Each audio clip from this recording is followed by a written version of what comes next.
नमस्कार। डिबेट अब तक में एक बार फिर आपका स्वागत है और मैं हूं दर्शपाल गुप्ता। चुनावों का दौर चल रहा है, जगह जगह रैलियां निकल रही हैं, हर प्रत्याशी अपने जीत का दावा कर रहा है, अपने समर्थकों की भीड़ को जुड़ा रहा है। लेकिन इस मौके पर आम आदमी क्या सोचता है, जो दिल से तो किसी न किसी पार्टी के साथ जुड़ा होता है, लेकिन उनके साथ वो चलता नहीं है, क्योंकि हर वोटर जो है उसके दिलो दिमाग में कोई ना कोई पार्टी या कैंडिडेट बैठा होता है। ये जरूरी नहीं है कि वो रैली में जाए, जलसे जुलूस में जाए, और ये भी जरूरी नहीं है कि जलसे जुलूस और रैलियों में जाते हैं वो उस कैंडिडेट को वोट देते हैं। भीड़ जुटाना एक मैनेजमेंट हो गया है, बड़े बड़े तरीके लोगों को आगे, इसके लिए स्पेशल सेल बने हुए हैं, लाखों करोड़ों रुपए कमा रहे हैं। लेकिन आम आदमी क्या है, सिविल सोसाइटी इसके बारे में क्या सोचती है? आज हमारे साथ हैं डॉक्टर प्रोफेसर मुकंदर शर्मा जी। इनसे हम बात करेंगे। सिविल सोसाइटी से हैं, सोसाइटी में इनका नाम है, एक बहुत लंबा एक्सपीरियंस है मेडिकल में इनका। उसके बाद रिटायरमेंट के बाद सोसाइटी के साथ वाबस्ता रहे हैं। आज हमारे स्टूडियो में आए हैं। डॉक्टर साहब, आपका बहुत बहुत स्वागत है। डॉक्टर साहब, चुनावों के दौर में सभी अपनी अपनी डफली बजा रहे हैं, लेकिन आम जो सिविल सोसाइटी की होती है ना, उनकी आवाज जो है ना, वो बिल्कुल जिसे कहते हैं ना, अंडर करंट जिसे कहते हैं, ऐसे चलती है।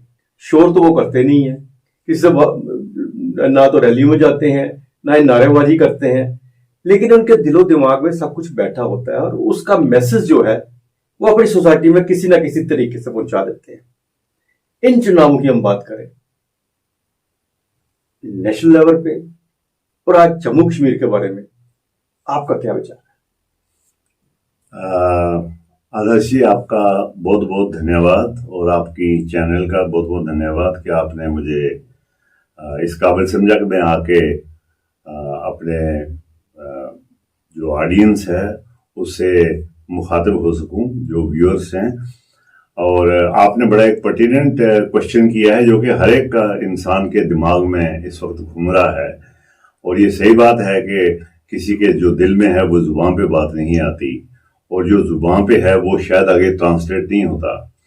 लेकिन बेसिकली ऐसा है कि सबसे ज्यादा अगर किसी से पल्स देखनी हो लोगों की, तो वो या तो आप नुक्कड़ में लोगों के साथ बैठो, 30 स्टार पे लोगों के साथ बैठो, कहीं आप हेयर सैलून पे जाते हो वहां पे लोगों से बात करो।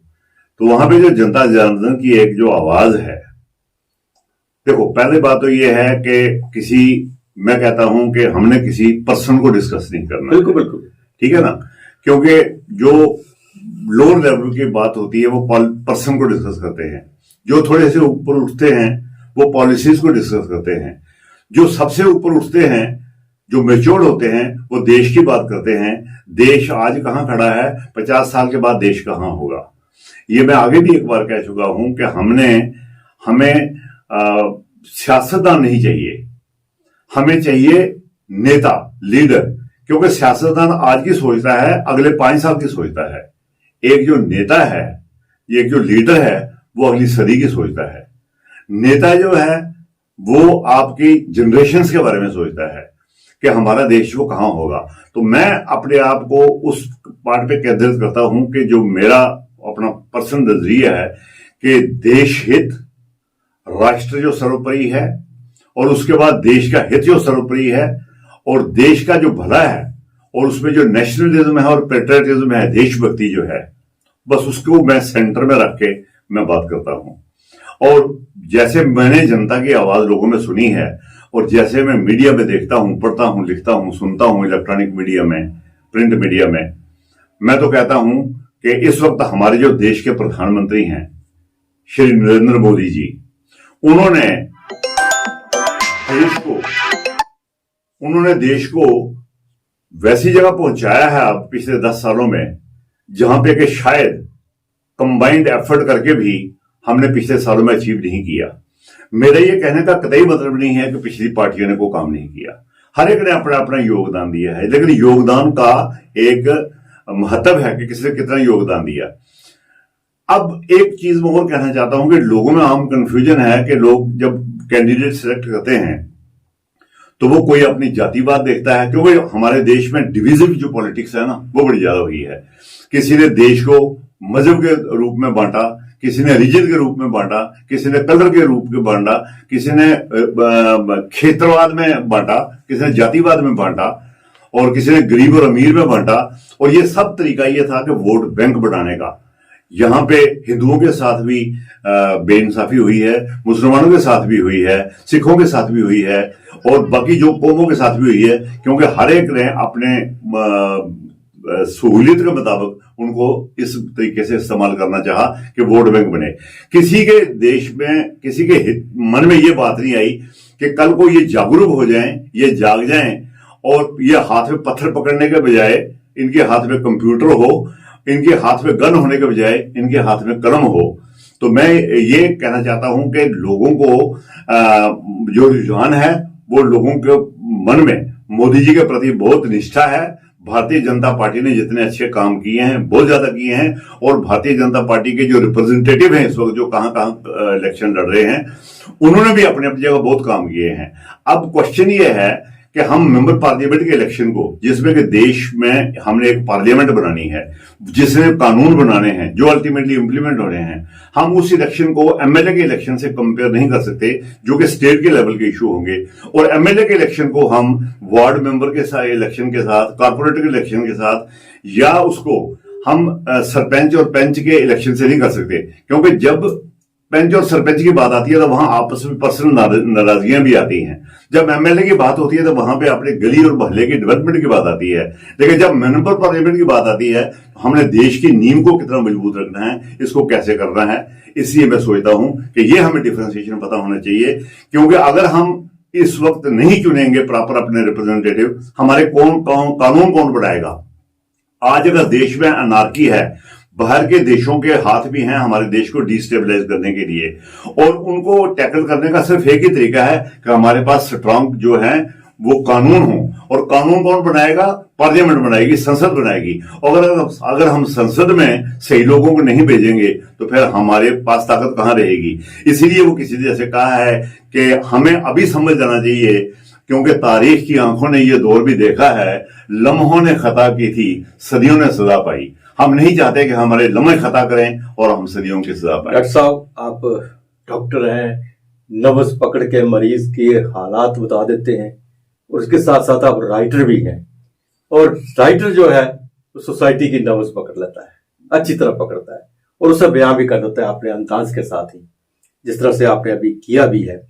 यह बात आपने कही है कि कॉर्पोरेटर का इलेक्शन, एमपी का इलेक्शन, एमएलए का इलेक्शन, लेकिन हमारी बदकिस्मती ये है, मैं अब स्टेट पे आ रहा हूँ, हमारी बदकिस्मती ये है कि बहुत देर से यहाँ चुनाव नहीं हुए हैं, असेंबली के चुनाव नहीं, जिसकी वजह से जो लोकल यहाँ के जो होते हैं ना, लोग जो होते हैं, वो जो चीजें अपने रिप्रेजेंटेटिव से एक्सपेक्ट करते हैं, जिस तरह कहा कि वो हमारी नाली बनाएगा, हमें पर्सनल मिलने आएगा, वो चीजें हो नहीं पाई। वो सारी की सारी चीजें वो एमपी से एक्सपेक्ट कर रहा था, जो पॉसिबल नहीं है। जिस तरह आपने कहा कि मेंबर पार्लियामेंट जो है उसने देश के लिए करना है, नेशनल पॉलिसी बनानी है, पार्लियामेंट में डिबेट करनी है, हर एक को पर्सनल गली में नहीं जा सकता। उसकी एक वजह लोगों की कुछ नाराजगियां भी आ जाती हैं कैंडिडेट के साथ।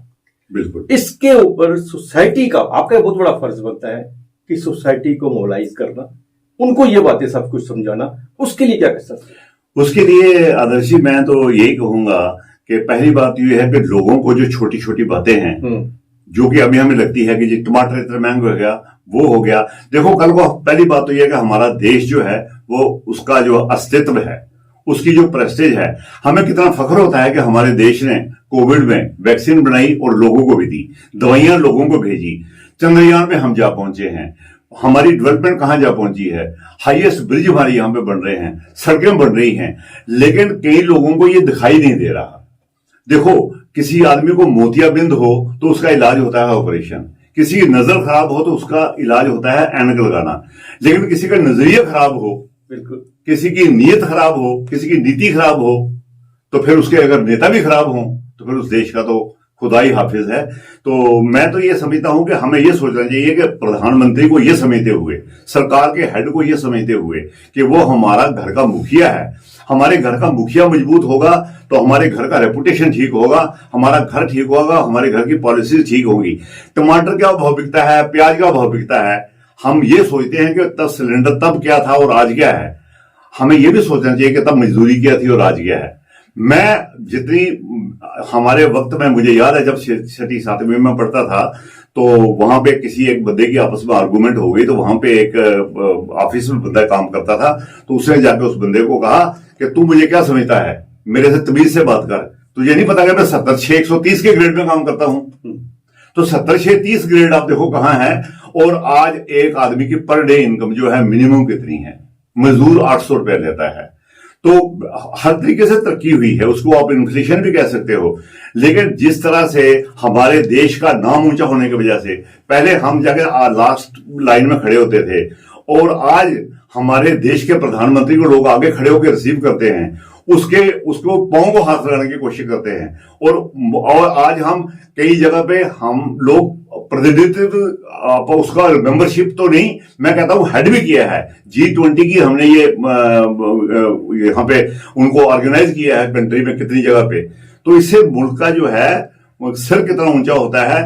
पाकिस्तान के लोग उधर से झंडे लेके रशिया की लड़ाई में से और यूक्रेन से हमारा नाम लेके वो बाहर निकले हैं। आज यूं ही आप कहो कि मैं हिंदुस्तानी हूं तो आपको सलूट मारा जाता है।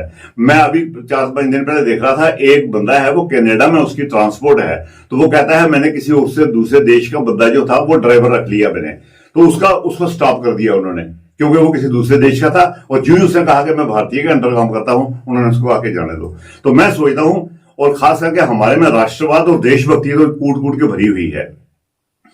और क्योंकि मेरी 4 जनरेशन जो है वो फौज में काम कर चुकी हैं और कर भी रही हैं, इसलिए वो जज्बा जो हमें हमेशा रहेगा और हम हमेशा सपोर्ट करेंगे उनको जो देशभक्ति को सपोर्ट करते हैं। और जैसे आपने कहा कि मेंबर पार्लियामेंट का, अब जैसे मान लो, वैसे मैं किसी पर्टिकुलर नहीं बात करना चाहता हूं, लेकिन जैसे मान लो हम डॉक्टर जितेंद्र सिंह की बात करते हैं। डॉक्टर जितेंद्र सिंह जो हैं वो हमारे नरेंद्र भाई मोदी जी जो प्राइम मिनिस्टर हैं, वो 24 घंटे में से 20 घंटे काम करते हैं और ये उनके साथ 18 घंटे बैठे रहते हैं। बिल्कुल। हम नहीं एक्सपेक्ट कर सकते डॉक्टर जितेंद्र सिंह को कि वो उधर से छोड़ के तो हर जगह मिलने आए।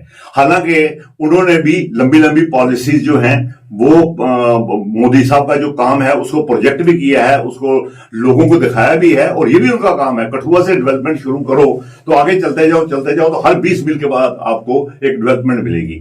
तो मैं इसलिए क्रेडिट मोदी साहब को देता हूं, उनकी पार्टी को देता हूं, उनके नेतृत्व को देता हूं, और उनके जो आगे रिप्रेजेंटेटिव है मैं उम्मीदें कामिल करता हूं कि वो ये भी आगे और काम करें, और जो वर्कर्स हैं वो छोटी छोटी बातों में ना उलझ के देश के बारे में सोचें, देश का सिर ऊंचा करें, ताकि हम एक विश्व गुरु बन जाएं और कल को नंबर 5, नंबर 3, नंबर 2, नंबर 1 बने हम।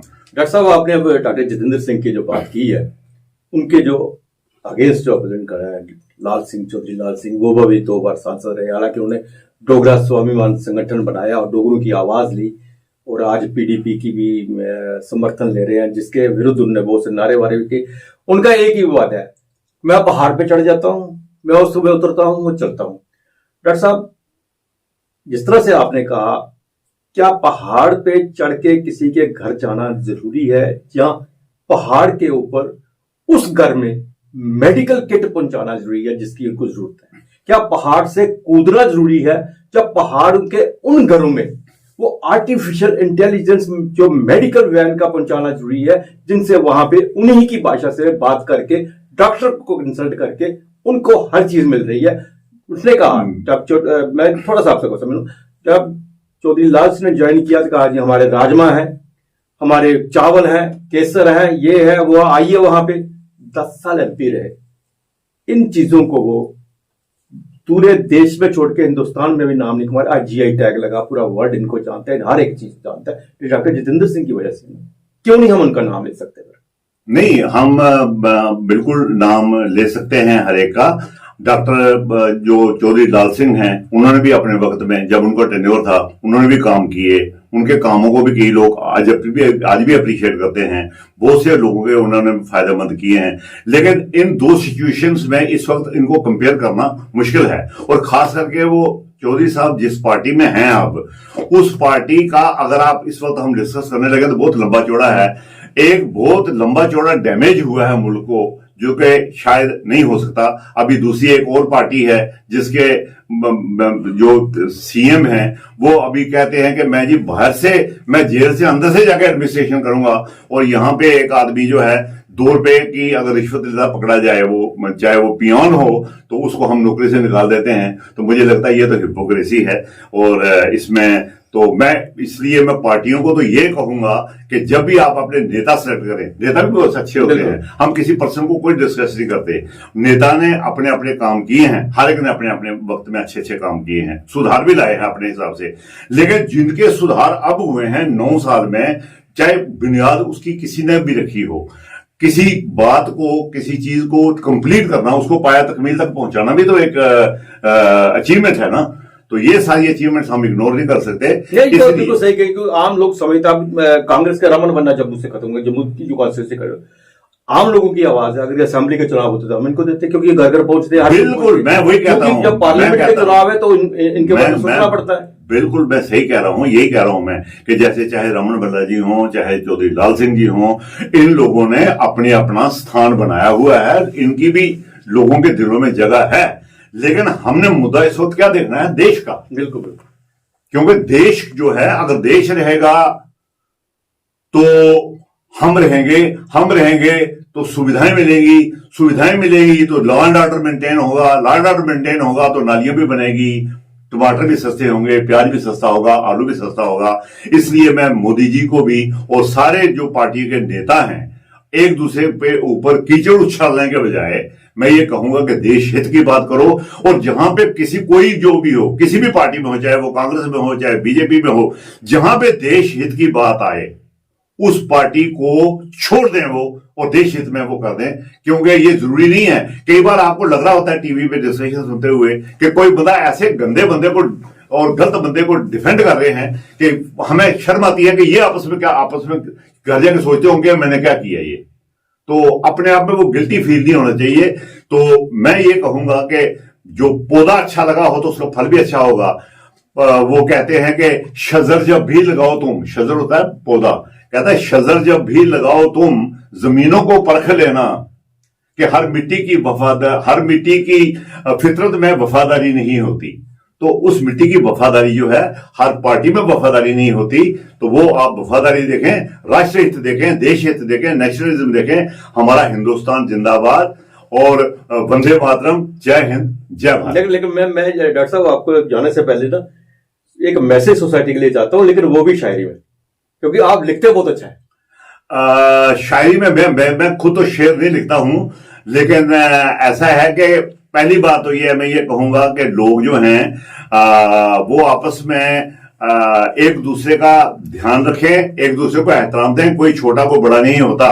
कहीं ऐसा ना हो कि हम अच्छा मौका गवा दें और फिर कहीं हमें ये ना कहना पड़े कि वो कहते हैं ना कि वो एक शेर है जिसका ये मतलब निकलता है कि रायगां कीजिए आप सजदे मेरे, मेरा क्या है मैं उठ के चला जाऊंगा, फिर कहीं आप ही को ना कहना पड़े एक जमीन चाहिए संगेतर के लिए। कहीं ये ना हो कि मोदी जी कल को कहें कि भाई मुझे माफी दो, तो फिर हम ढूंढते फिरेंगे अब हम किसको पूजें, हम किसकी इज्जत करें। तो हमें वो पत्थर चाहिए, वो पूजने लायक पत्थर चाहिए, वो मोदी जी हैं। जय हिंद, जय भारत।